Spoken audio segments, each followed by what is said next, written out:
Welcome here, everybody.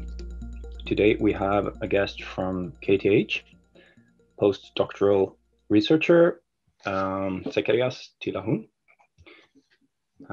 working in the field of machine learning and the world of graph representations. Right. So, welcome, Zekarias. The floor is yours.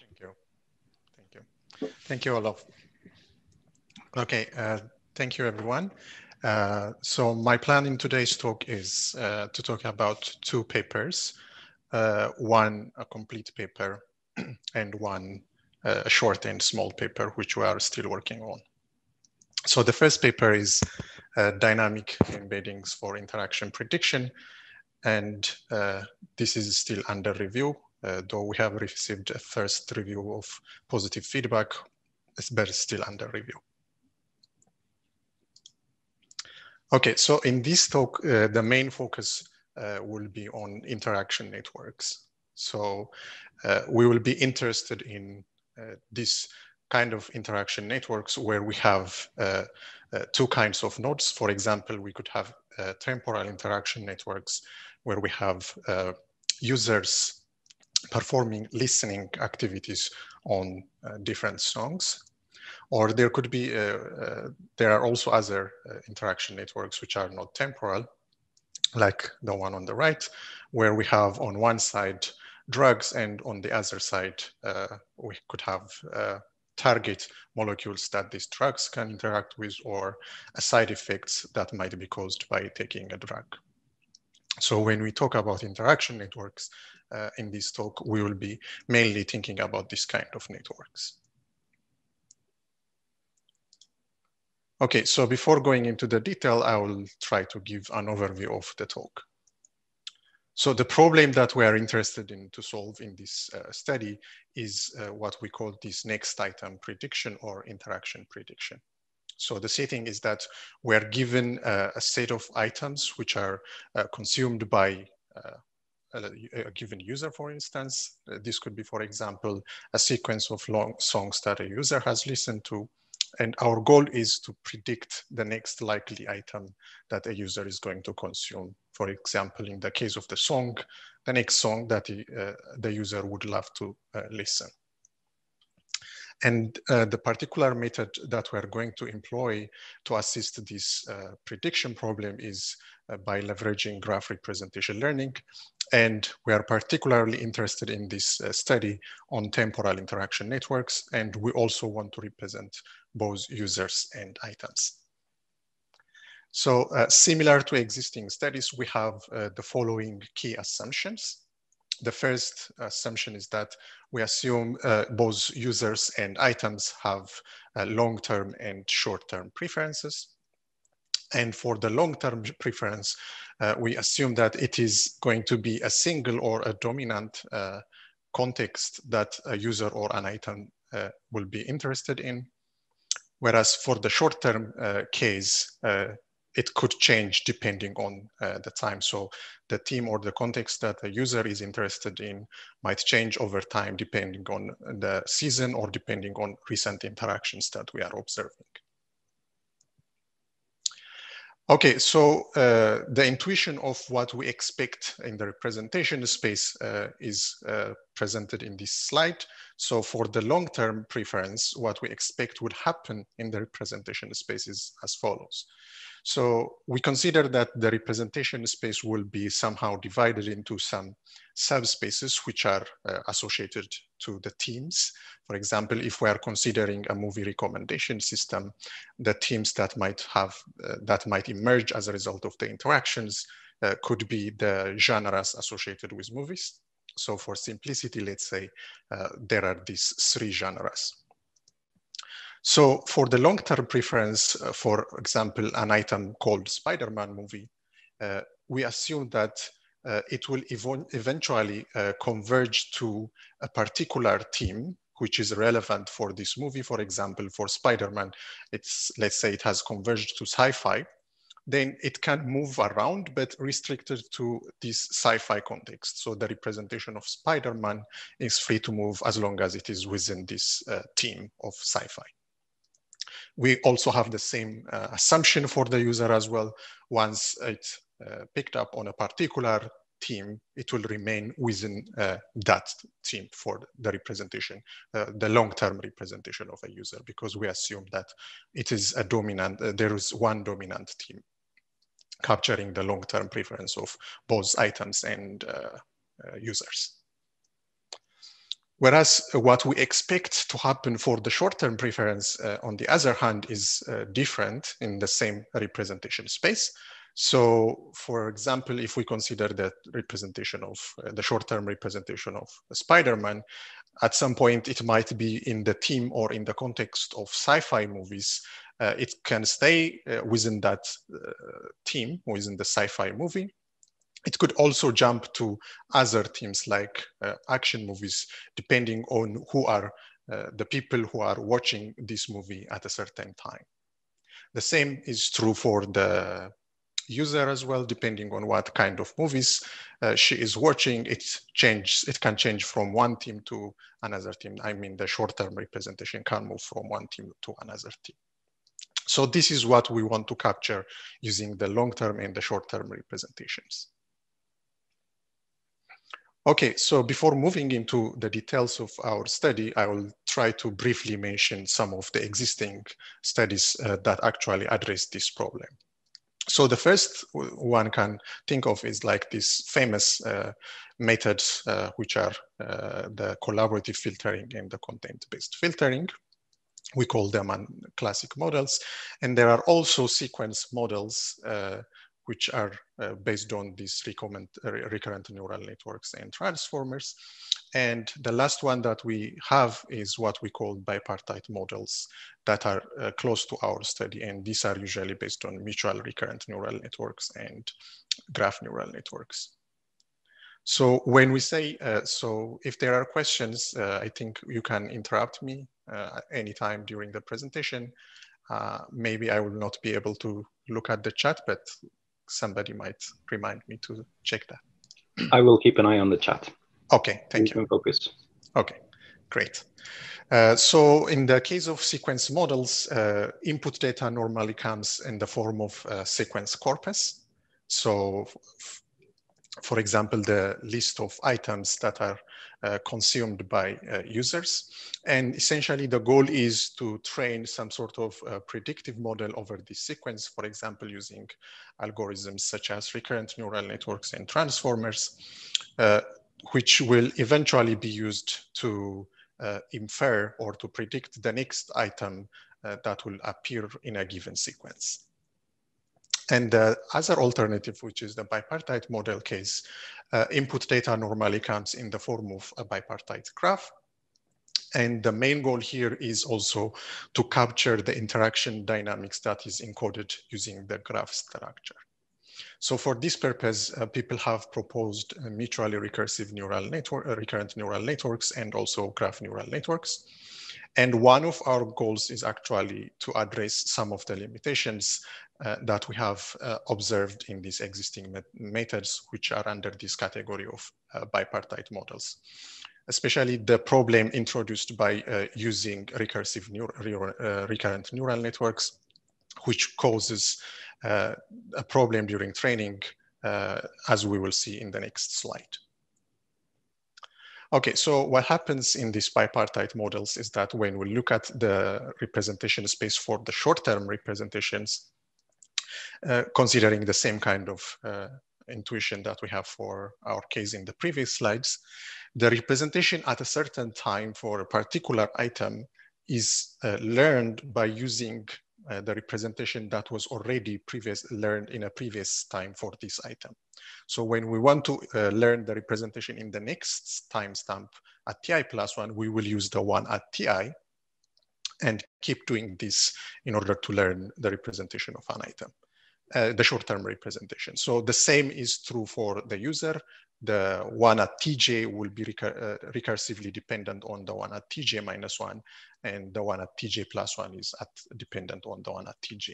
So this has forced them, these bipartite models, to use a sequential training as opposed to a batch training.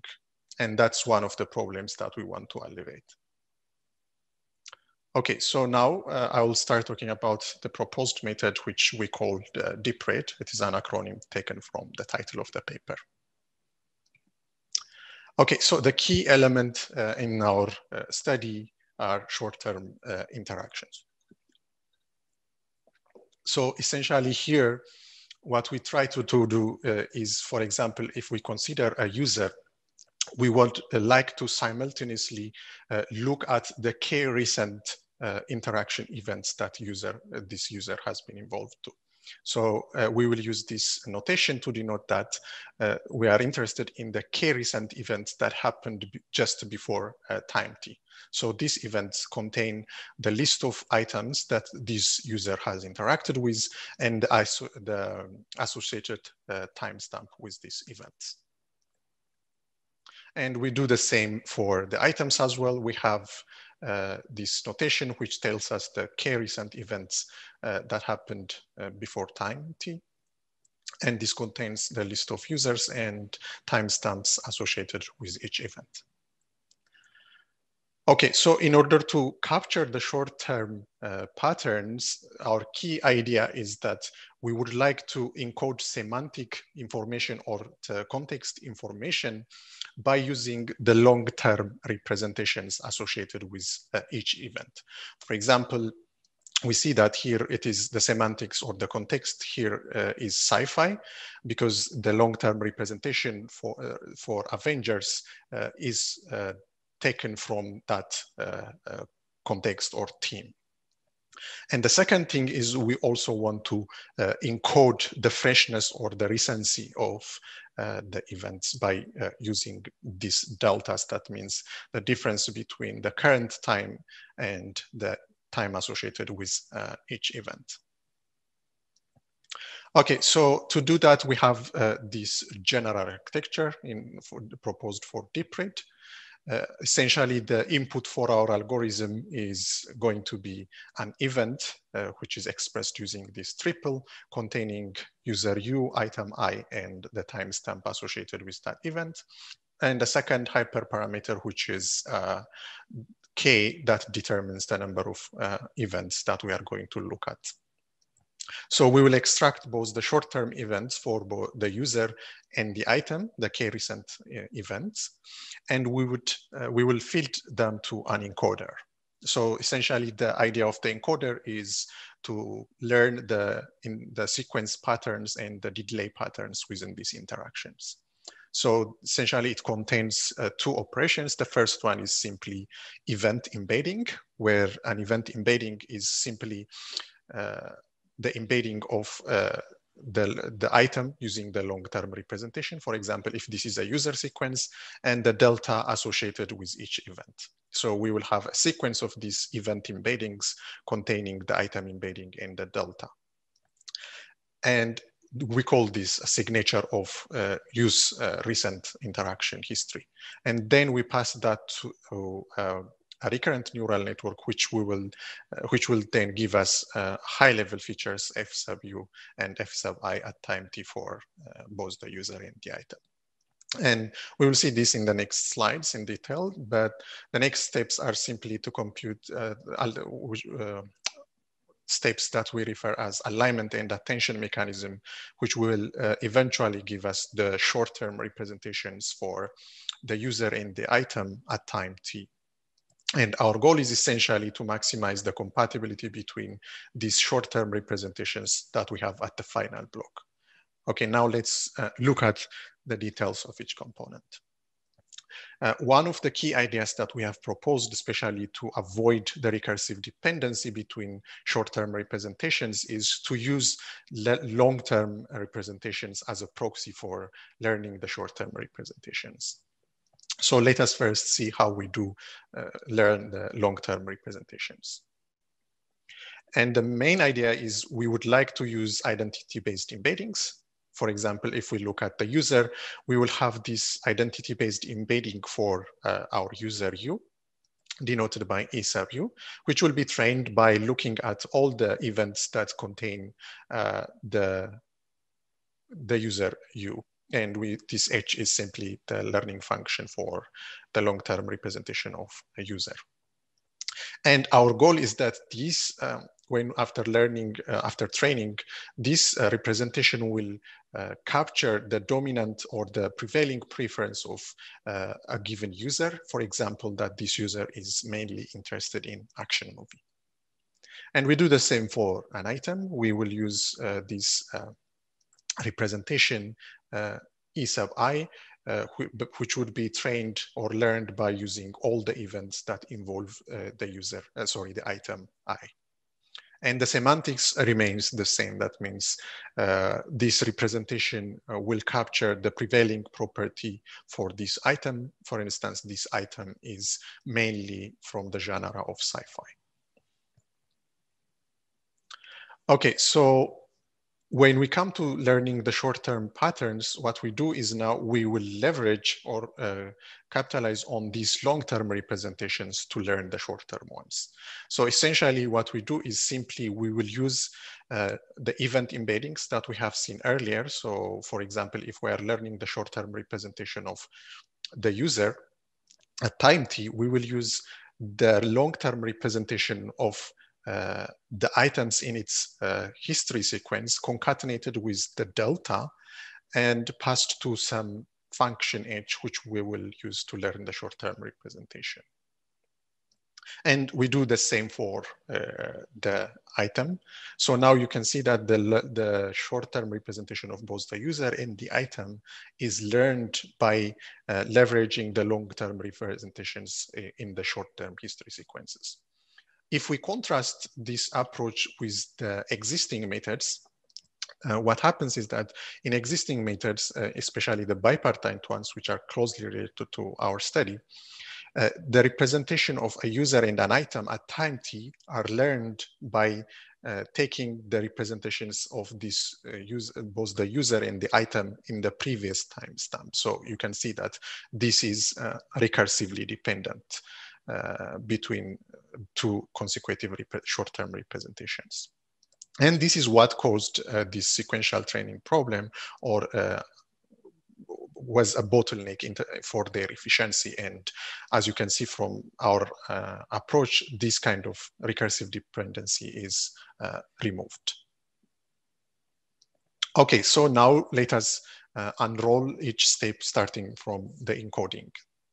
So in the encoding step, we would like to capture interaction and delay patterns. We have, what we do is in the interaction step, as we have seen earlier, we have an embedding step, which embeds the complete history sequence into this signature, as we have seen earlier, for both the user and the item. And these signatures will then be used in the recurrent neural network in order to capture or model the recurrence and delay patterns that we have within a history sequence of a user or an item. And these are what we refer as high-level features, both for the user and the item at time t. And the next step, which is the compatibility step, is the step where we try to answer this question: what is the main cause for this interaction to happen, like the interaction between user U and item I at time t? In other words, what could predict the current event between user U and item I at time t? And for this, we have two explanatory factors.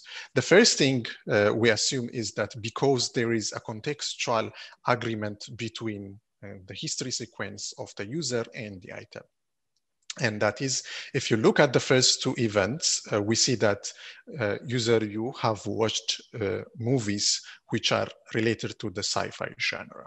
And when you look at the first the last two events for the item, we see that these users are mainly interested in sci-fi genre. So this is one factor that could cause the interaction, or that predicted the interaction between user U and item I at time t. Another factor is that these events are fresh. So we assume that there could be two kinds of factors. One is that there is a contextual agreement between the events,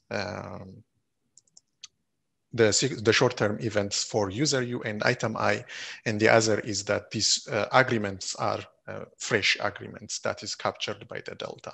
For instance, even though this last event, the case event, is in agreement with these two events in terms of context, but it should have less impact in predicting this event because this happened long time ago.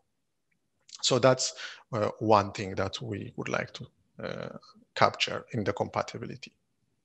So now what we want to do is we want to find an influence score for each event for the user in predicting this event, and the same for the item as well. So that's what we are going to do in this user item compatibility phase. So to do that, what we want to do is first, we want to measure a pairwise compatibility score between all the pairs of events in the user sequence and in the item sequence.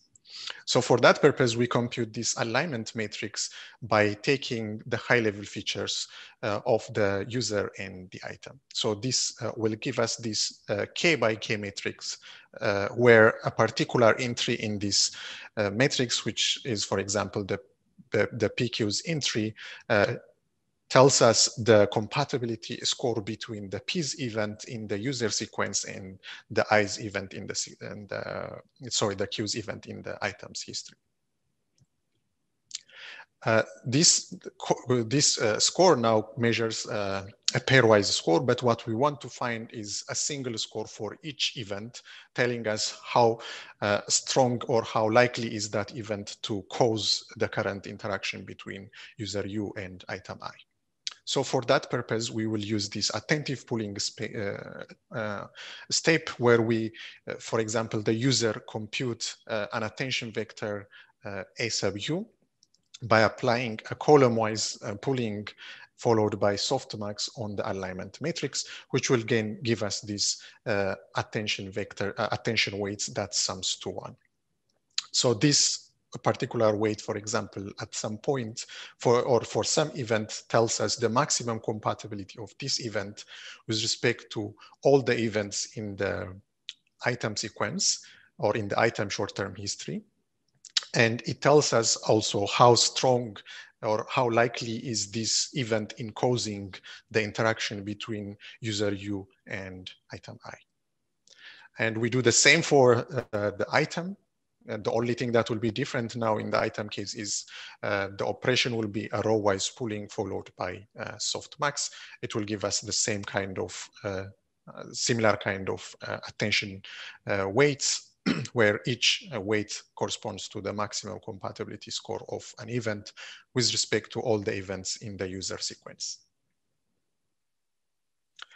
Okay, so now since we have an influence score for each event, we can take advantage of this these influence scores in order to predict the short-term or learn the short-term representations that would eventually be a good predictors for the interaction event.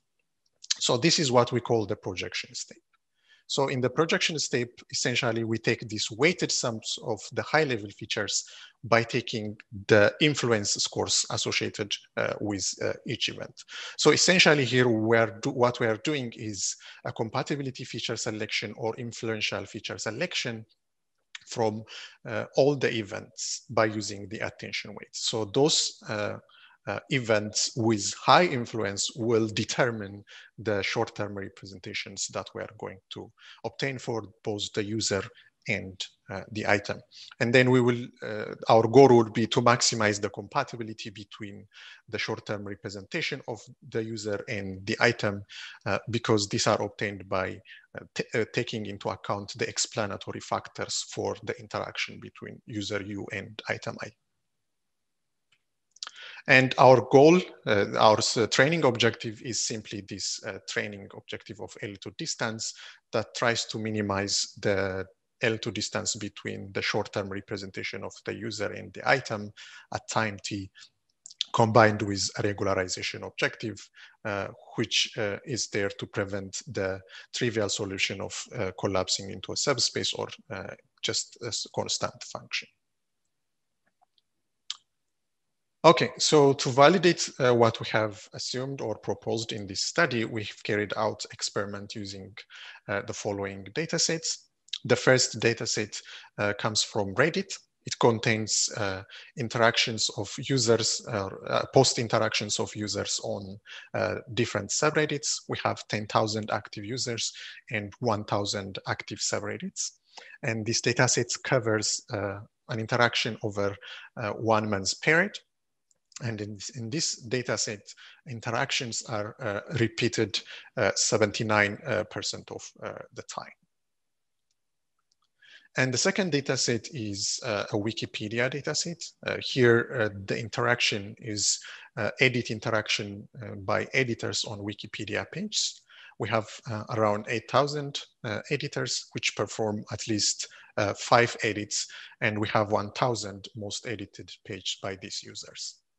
Similar to the previous one, we have also an interaction data collected over 1 month. Here, interactions are repeated 61% of the time. And the last interaction data set that we have is from Last.fm. Here, interactions are users listening behavior on different songs on the Last.fm platform. So for this data set, there are 1,000 active listeners and the 1,000 most listened songs by these active listeners. This data set also spans over 1 month. Relative to the previous 2 data sets, the repetition of interactions are sparse in this one, which is 8.6%. Okay, so the baselines that we have included for this experiment are the first one, sequence models. These are simply different flavors of the recurrent neural network, yeah. And the second ones are the closest to our model and the strongest competitors, which are bipartite models. And we have also included graph-based models, which is called this CTDNE that was originally proposed for temporally evolving graphs. We have partitioned the data as follows. The first 80% of the data by respecting the time order were used for training, and the next 10% for validation, and the final 10% for testing. As we have stated at the beginning, the task that we have here is next item prediction. So the setting is that we are given a user U and a timestamp T, and we are also given the recent histories or the key recent events for this user U. And we want to predict the item that U is going to interact with. And this prediction will be evaluated using the ground truth, which is the observation that U has interacted with item I at time T. So the strategy that we have used to do the prediction task is we will use the last embedding of U that was learned at time TL, where this TL is less than time T. So we will use the short-term representation that happened just before time T. And we will find the k nearest items for this short-term representation of U computed at time TL as the k nearest items that are likely to be the items that U will interact with. And to evaluate the prediction quality, we use these 2 metrics, the mean reciprocal rank and the recall at 10%. So this is the result that we have obtained for this experiment. And our algorithm is this row.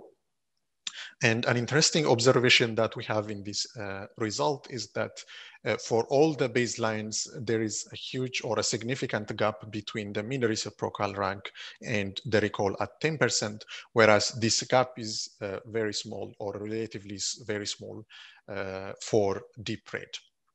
And this shows us that DeepRed is actually effective in ranking the ground truths item higher in the ranking compared to the baselines, which tend to predict it lower in the rank.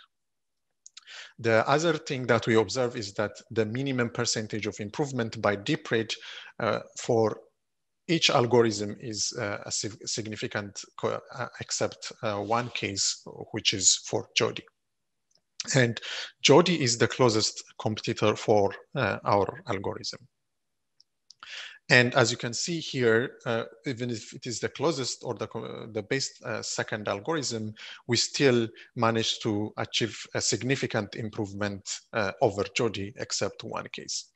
And when we closely inspect this one case and look at the recall at 1% for Jody, it significantly degrades to 0.648, whereas for our algorithm, the recall at 1% is 0.81. And this further establishes that our algorithm is good at predicting the ground truths higher in the rank. Okay, so the next experiment we performed is the runtime experiment, because one of the goals that we set out at the beginning was to see if we can actually improve the efficiency of the existing methods by avoiding recursive dependency between consecutive short-term embeddings. So for this experiment, we have used the Reddit datasets, and the experiment is reported by executing all the algorithms for one epoch over the Reddit dataset. So in the x-axis, we have the time it took for an algorithm to finish a single epoch and of the Reddit dataset, and on the y-axis, we have the algorithms. As you can see from this comparisons, that our algorithm significantly improves these existing methods, which are the bipartite models, in terms of efficiency that was caused by as a result of the recursive dependency that we have mentioned several times. However, there is something odd about this result, because this result, except for DeepRed, was directly taken from the paper Jody. So there might be some discrepancies that come from using different machines to execute these experiments. So to see if that's actually the case, we rerun the experiment for the bipartite model, and we found out that for Jody, it takes 15 minutes on our machine. So this further establishes that our algorithm is in fact efficient compared to the bipartite models. One of the interesting aspects of our algorithm is that it is very easy to extend it for solving problems in static interaction networks. If you remember, this was the architecture that we have for DeepRed in the temporal interaction network. What we did to make it applicable for static interaction networks is we made some minor changes, first by removing the timestamps associated with each event. So the input in our case, in this static case, will be simply an event containing a user and an item and the hyperparameter k. And these history sequences now will not be a sequence, because there is no time information. Rather, these are simply k-random sampled events from events containing user u and events containing item I. And the other minor change is that now the encoder will be simply this embedding lookup operation, because now we do not need the recurrent neural network to capture the sequence information, because what we have in HU is not a sequence, simply samples of events. The remaining components will be the same. The only thing that is different will be just the interpretation that we have for these embeddings for U and I at the final step. So these embeddings now become context-aware embeddings or context-aware representations for both user U and item I, meaning that, for example, if we consider user U, its representation will change depending on with whom it is interacting with. So this is in contrast with context agnostic approach, where the representation of a user will be always the same regardless of the kind of item or with whom it is interacting with. Okay, so to validate if it is actually meaningful to use our algorithm, we performed experiments using the following 3 datasets. So the first dataset is Matador dataset. This is a dataset containing interaction between drugs and molecules, where we have 800 drugs and around 300 molecules. And the second dataset is a side effect dataset. This is a side effect. This dataset is an interaction containing the side effect of drugs. So a particular link simply tells us what is the side effect that might be caused by taking a particular drug. And there are around 600 drugs and 10,000 side effects that might be caused by these drugs. And the last dataset we have is this dataset from the Gaming Hub website called Steam. And here the interactions are purchase activities by gamers over different games. And we have around 12,000 gamers and 5,000 gaming interaction, game purchase interaction. Okay, so for this experiment, we have 2 kinds of baselines. The first one is a context-aware, and the second one is context-agnostic. The reason that we have included a context-aware baseline is because, as we have seen in the previous slide, DeepRed, when it's applied for a static case, it becomes a context-aware approach. And for the context-agnostic, we use these 3 popular methods from graph representation learning. We have partitioned the graph as follows. We use 60% for training, 10% for validation, and 30% for test set, which will be hold out for evaluation phase. And we have also included the negative interactions, which are this 30% that is proportional to the test set. And these interactions are interactions that are not observed in the interaction network. And the evaluation metric which we will use to evaluate the prediction is the average precision measure, which will measure or tell us how well an algorithm ranks the test or the holdout set that we have sampled at the beginning over the negative interactions or the false interactions.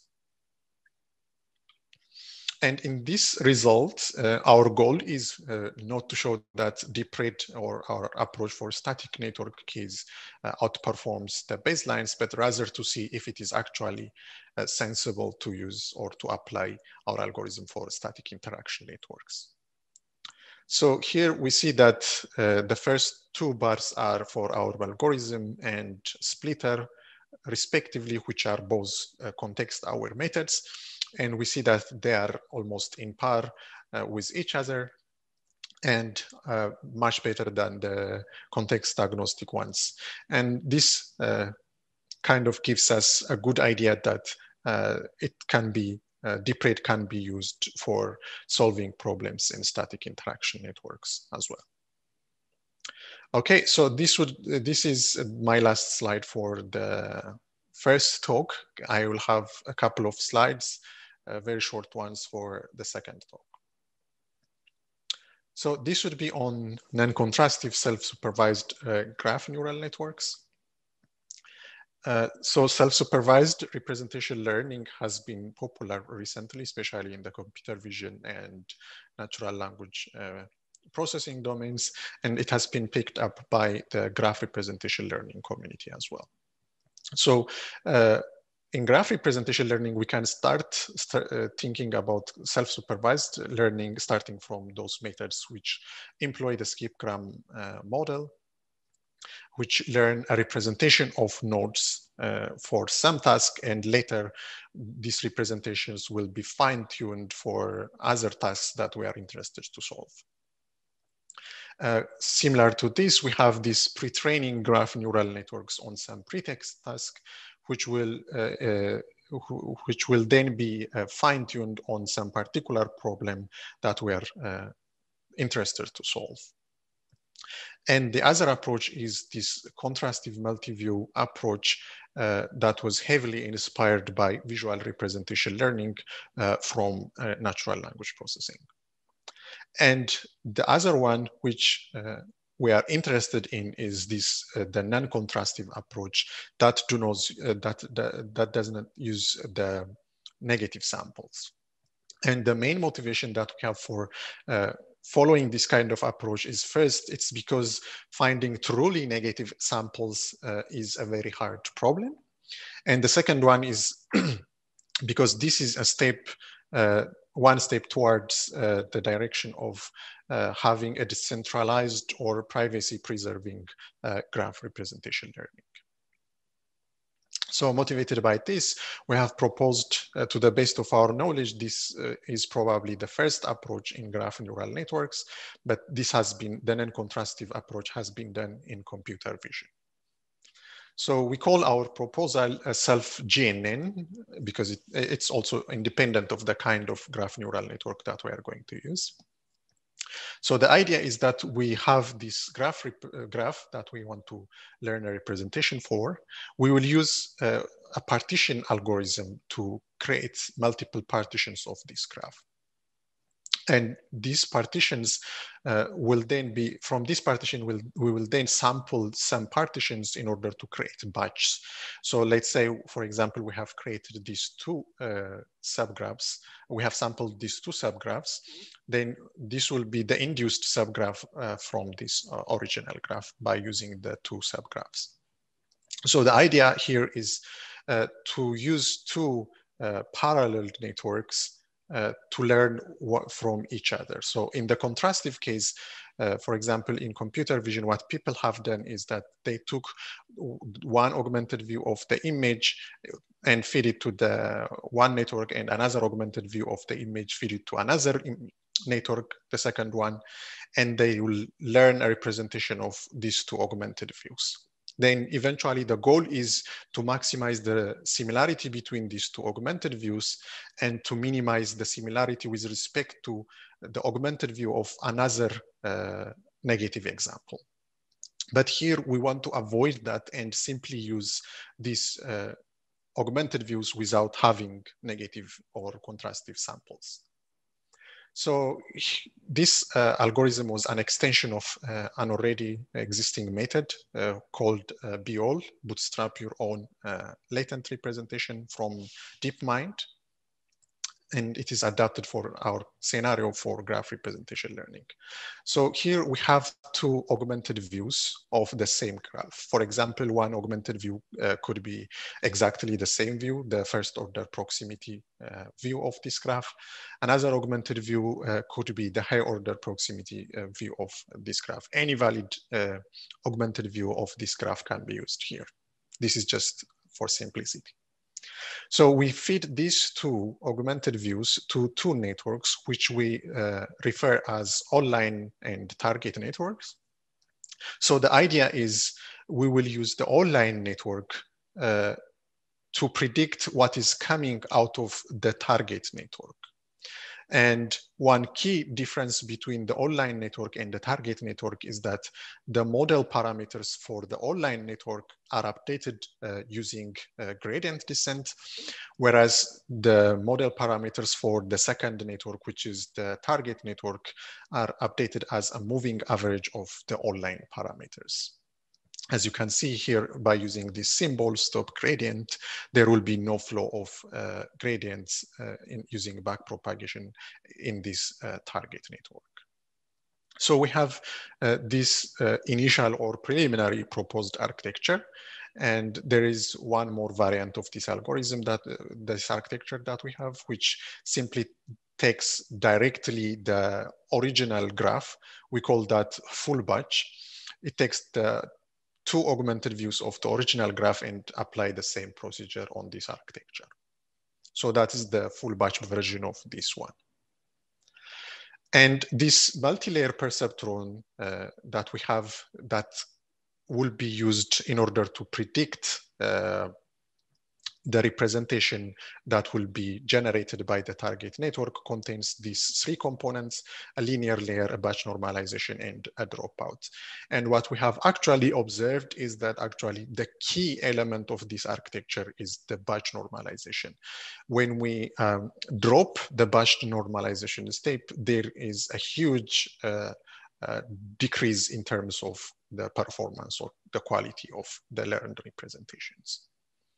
So these are the preliminary results that we have found using this architecture. So we have carried out the experiment using different variations, or these three variations of graph neural networks, which are graph attention networks, the original graph convolutional networks, and graph sage.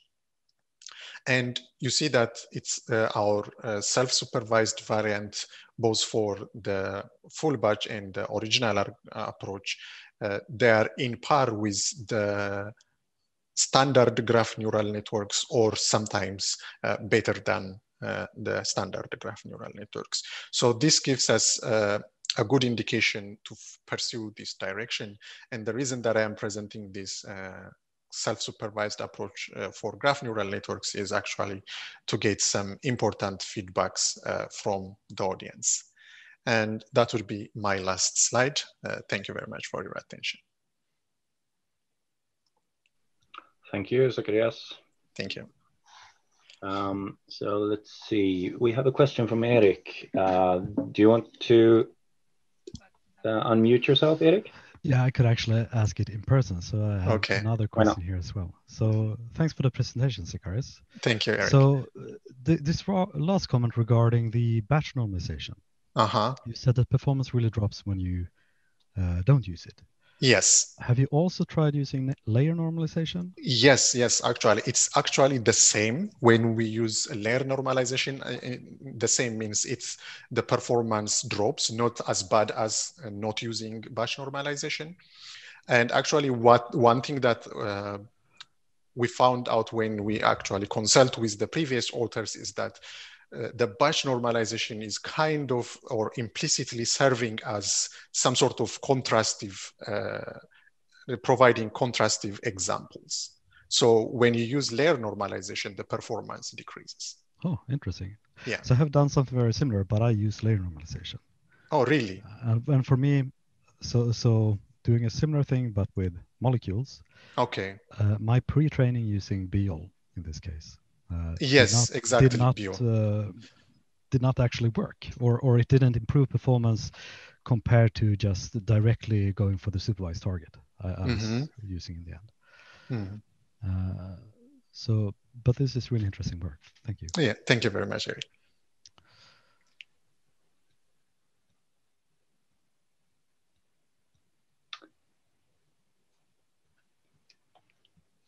And do we have more questions? Hey, this is Anders as well. And sorry I didn't hear the whole presentation. Okay. I'm on the move, but I hope you can hear me still. Yes, yeah, I can hear you. Yeah, good. So thanks for the presentation.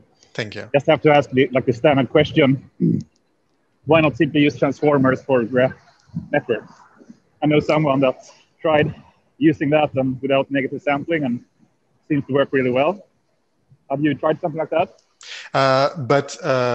Transformers, the equivalent for transformers are graph attention networks and GAT, which is in this figure GAT. In those algorithms, even though you don't need negative examples, you will need a pre-training, using some pretext task, or you will actually need some semi-supervised training by using some of the labels. if you are using graph transformers? Well, I heard someone else just training it from scratch, just doing sampling of the paths and finding that overtook that Word2Vec and other kind of approaches for representing this. But they haven't published anything, so you shouldn't trust it too much. But okay, I've heard at least someone being successful with it. So if I could add there, I am using transformers and not graph neural networks. Okay. And graph attention neural networks, they are not quite like transformers. They typically don't use self-attention. Instead, they use fixed attention. Yes, exactly. So that's one difference. Also, it really depends on I mean, a graph neural network can handle really large graphs. Yeah. Now, I guess modern efficient transformers will likely be able to do this as well, but that's early work, I think. So I think if you have really large graphs like you typically do in these applications, transformers become prohibitive. So at least that's my experience. Do you use contrastive examples or without contrastive examples in the transformer? Okay. So I've trained the transformer using BEOL.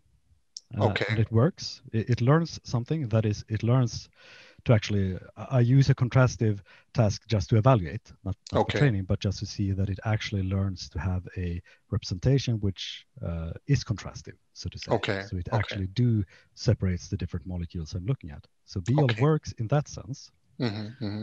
But for then it doesn't give better performance in the endpoint task. Okay.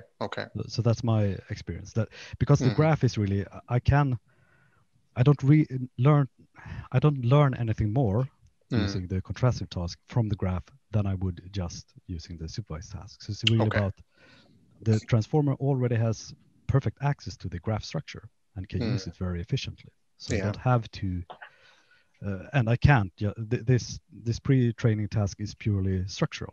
So I might learn to represent the structure in this more compact vector form, but I don't really have to. Okay. So that's been my, but perhaps that has to do with the size of the graphs as well. So my graphs are typically quite small. Yeah, that could be. Actually, these graphs as well are also quite small, like these 3 data sets. I'm not sure about compared to the molecules, but these are, for example, they have around 2,000 nodes, and for last one around 20,000 nodes. Yeah, but for molecules, I have around between 50 and 100. So okay, so that's very small. Yeah, not a magnitude less. Yeah. Okay. But Anders, it would be now. This perhaps isn't the time for it, but to hear more about those, because of course we are very interested in non-contrastive. The person I'm thinking about is very excited about this and probably won't publish because they're building a commercial application on top of it. But more for logistic purposes, and they're really big graphs actually. So interesting. By just sampling, a number of paths, it seems to still have a really good understanding of what the next step could be and stuff like that. Okay. Perhaps just a quick other question if we have time. Okay. And it's more for the first part of the presentation, which I missed some of the beginning with, but it sounds like you're building more or less a classical recommender system. Yeah. And what about like traditional techniques? And perhaps the same question again.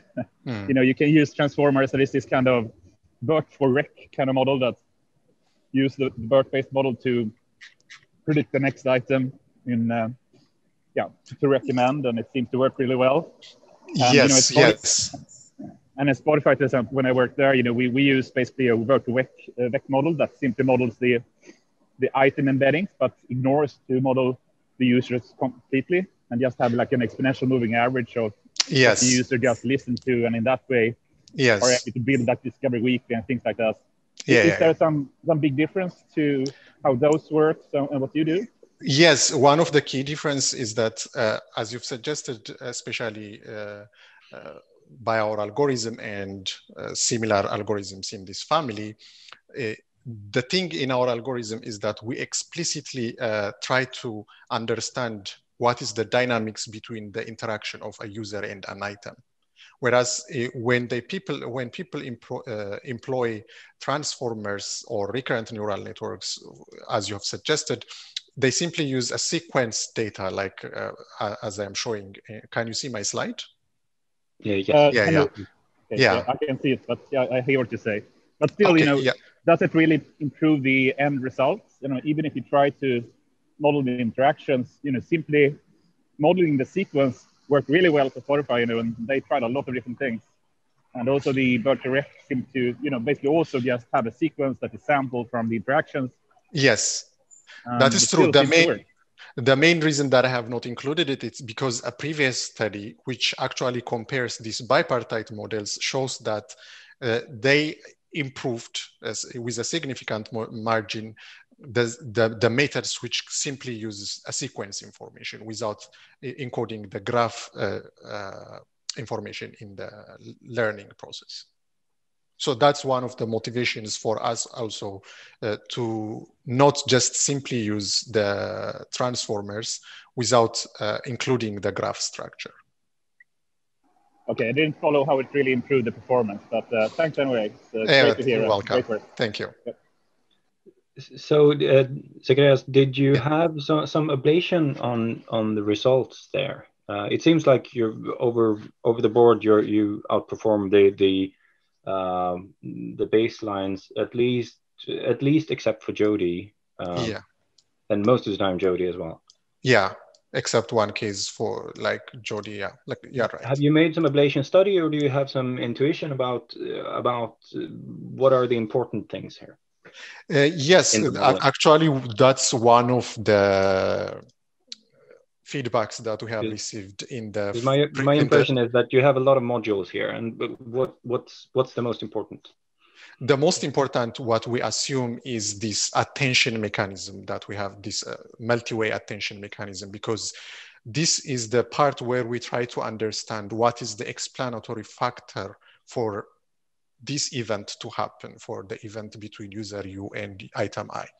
So we haven't done that ablation experiment, but based on the preliminary reviews that we have received from the reviewers, our goal is now to replace this attention mechanism with something else and to see if this actually is the key factor in predicting or in giving us this kind of performance. So our bet is that it is the attention mechanism that is giving us the edge over the baselines. So we have to investigate by removing or replacing this attention phase with some simple technique.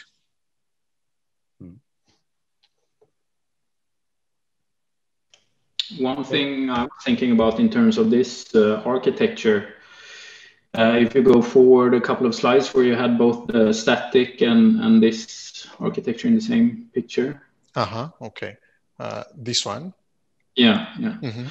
One thing I was thinking about was, and it partly relates to this ablation study, is would it make sense to actually, on the left-hand side where you have dynamic interactions, would it make sense to actually do positional encoding instead of adding the delta t to the embedding?